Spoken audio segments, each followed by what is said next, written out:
মাদ্রাসার শিক্ষককে হত্যা করে চলন্ত ট্রেন থেকে ফেলে দেওয়ার অভিযোগ। পূর্বের কলম প্রতিবেদন।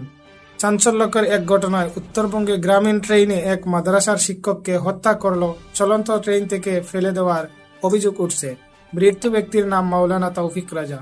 তিনি বিহারের ঠাকুরগঞ্জ এলাকার বাসিন্দা এবং এটি মাদ্রাসার শিক্ষক ছিলেন।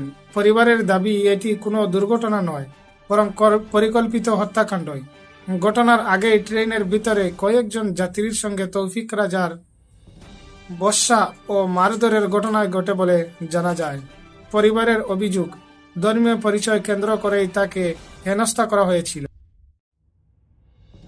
মৃতের স্ত্রী জানান, ঘটনায় কিছুক্ষণ আগেই তৌফিক রাজা মোবাইলে পরিবারের সঙ্গে যোগাযোগ করেছিলেন। তিনি জানিয়েছিলেন ট্রেনে কিছু লোক তাকে চোর বলে অপবাদ দিচ্ছে এবং মারধর করছে।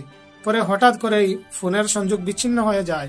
পরিবারের সূত্রে আরও জানা যায়, রাতের দিকেই রেললাইনের পাশে গুরুতর আহত অবস্থায় তাকে উদ্ধার করা হয়। পরে হাসপাতালে নিয়ে গেলে চিকিৎসা তাকে মৃত বলে ঘোষণা করেন।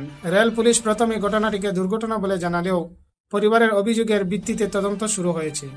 স্ত্রীর দাবি, আমার স্বামী একজন মাদ্রাসার শিক্ষক ছিলেন, তাকে চোর অপবাদ দিয়েই মারধর করা হয়েছে। আমার সঠিক তদন্ত ও দোষীর শাস্তি চাই।